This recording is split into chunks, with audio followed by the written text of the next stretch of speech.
Hey everybody, picture this. We're unloading a U-Haul at our new cabin in Willow Creek. A little slice of heaven tucked along a river with oaks older than my grandpa's stories.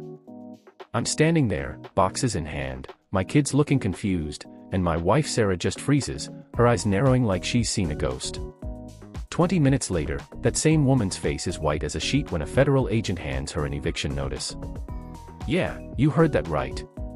And if you're wondering how it flipped so fast, stick around because this story's got more twists than a mountain road, and it's wilder than you'd ever guess. I'm Jake Harper, just a regular guy, a structural engineer by trade, married to Sarah, who I thought was a number-crunching accountant, and dad to two awesome kids, Mia, our 10-year-old dreamer, and Ethan, our 14-year-old tech whiz. We'd been city folks forever, squeezed into a Chicago apartment.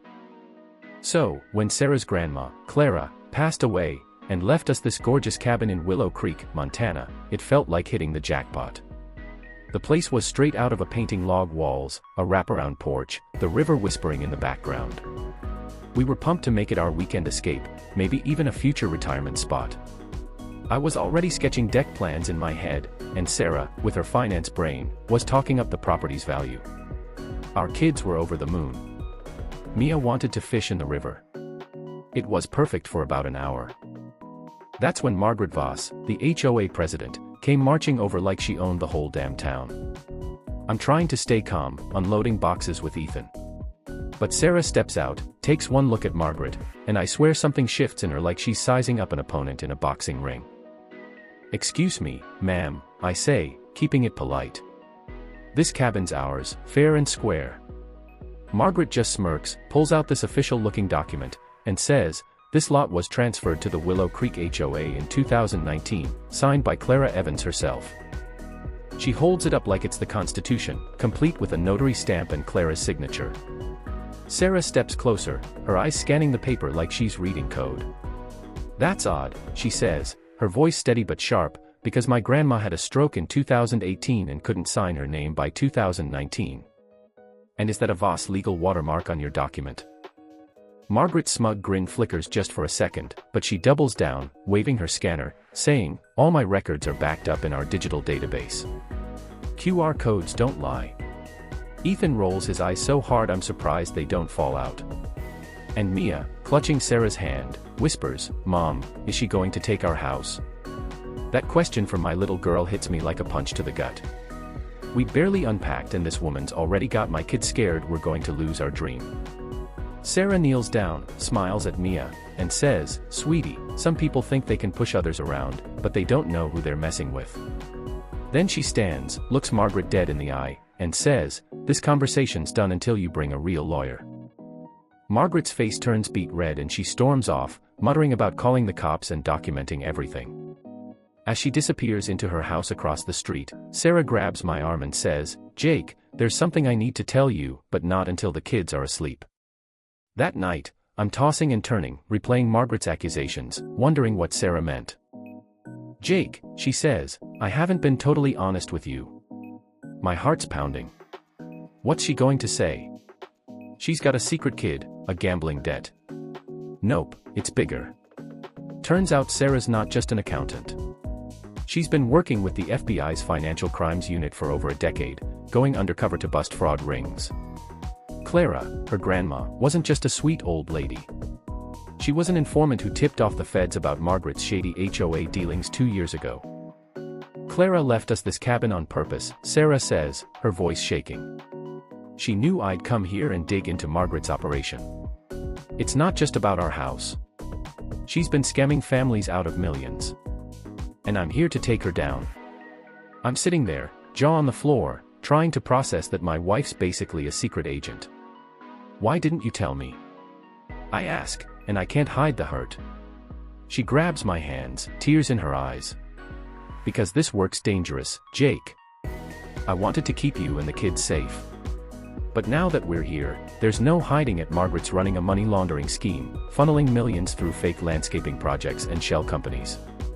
She's got corrupt officials in her pocket and hired muscle to scare anyone who asks questions. She opens her laptop, shows me bank records, fake invoices, and surveillance photos of a guy named Vince Russo, Big Vince, who's apparently Margaret's enforcer. I'm stunned. Our family vacation just turned into a federal sting operation. The next morning, Margaret ramps up her attack. My inbox is flooded with emails titled Urgent Illegal Occupancy Notice, Willow Creek. They're written like legal notices calling us criminals who were threatening community standards. Sarah reads one over my shoulder, her coffee mug trembling. She's unhinged, she mutters, but I can tell she's rattled. Mia comes downstairs, sees our faces, and asks, "Daddy, is that mean lady going to make us leave?" Ethan's already on his phone digging up dirt on the HOA, showing me a local Facebook group where neighbors complain about Margaret's bullying. By noon, she's created a group text called Willow Creek Safety Watch, blasting photos of our cabin, our truck, even Mia playing in the yard, labeling us suspicious outsiders. It's like she's writing a soap opera where we're the villains. I decide to talk to the neighbors, hoping to find some allies. First up is Tom Delaney, a retired carpenter in his 70s tending his garden next door. When I mention Clara and Margaret's accusations, he gets real quiet, glances at Margaret's house, and whispers, "She's done this before." Jake, they left in the middle of the night. Down the street, Lisa Monroe, a single mom, shows me texts from Margaret threatening her for questioning HOA fees. She photographed my kid playing, Lisa says. Called him a noise disturbance. My boy's scared to ride his bike now. It's clear Margaret's not just a busybody, she's a predator, targeting anyone who dares question her. That night, Sarah's at the kitchen table with gear. I've never seen high-res scanners, forensic software, stuff that looks like it belongs in a crime lab. Where'd this come from? I ask. She hesitates, then says, "Jake, sit down. This is bigger than you think." She's cross-referencing bank records with shell company databases, uncovering a $6 million scam tied to fake construction projects. Margaret's been fleecing this community for years. She says, every landscaping upgrade is a lie. The money's laundered through Vince's network. When Ethan overhears, his eyes light up. "Mom, are you like a spy?" Sarah laughs, but it's tense. "Something like that, buddy. But this is serious. We need to be careful." The next day, she's baiting Margaret, dropping hints in the neighborhood about federal evidence and financial irregularities. It works.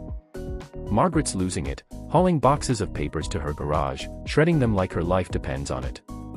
Vince shows up arguing with her, gesturing wildly. Lisa posts in the group chat outing March. Tom hands us old property records, proving Margaret's been forging signatures for years. It's a goldmine of evidence, and Sarah's grin says she's closing in. Here's where it gets cinematic.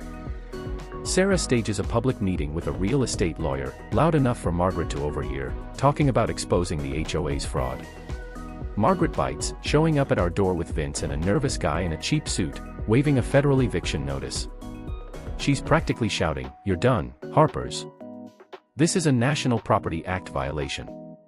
Sarah doesn't flinch, just smiles and says, "Margaret, can you cite the statute for that? Because I've studied federal law and your paper's got a Canva watermark and a FedEx print code. That's not how the government works." Margaret's sweating now, fumbling her papers while Vince looks like he wants to bolt. Sarah leans in, voice like ice. "Oh, and money laundering through fake projects. That's 10 years minimum in federal prison. Move in." Sirens wail, but they're not local cops. It's a convoy of black SUVs and out steps Agent Rachel Carter. All business. Flashing a real federal warrant. "Margaret Voss," she says loud enough for the whole street to hear. "You're under arrest for money laundering, racketeering, and fraud." Margaret's screaming, waving her fake papers, but it's over. Vince and his goons back off, already cutting deals with the feds. Neighbors pour out, some cheering, some crying. Lisa's sobbing, saying, "We're finally free." Tom's shaking his head, muttering, "4 years of this nonsense done." As Margaret's hauled away, still ranting about community standards, Agent Carter hands her a real eviction notice for her own house, seized for her crimes. The irony is so thick you could cut it. Sarah turns to me, whispers, "Phase 2 starts tomorrow. Jake, there's 5 more towns in Idaho with the same scam." I'm still reeling, realizing my wife's not just a hero, she's a damn legend. The feds uncover $20 million in stolen funds, forged deeds, and corrupt officials tied to Margaret's network. She gets 19 years, no parole. The money's returned to 25 families covering their losses and then some. Willow Creek rebuilds. Tom leads a new transparent HOA. Lisa sets up financial audits and our cabin's value shoots up 25%. But it's not over. A month later, we get a letter, no return address. Harper's, you cost us $60 million. You're marked. Sarah reads it, laughs, and says, let him try. I've been hunting crooks like this for years. Our kids are changed. Ethan's geeking out over forensic accounting. Mia says she's proud her mom protects other kids from mean ladies. Me. I'm still wrapping my head around my wife being a badass, wondering if I'm cut out for this new life as a crime-fighting family. We're not just the Harpers anymore. We're a team taking on HOA scams across the country, one neighborhood at a time. So, what would you do if you found out your spouse was secretly fighting crime? Would you be mad they hid it or proud they're saving families like ours?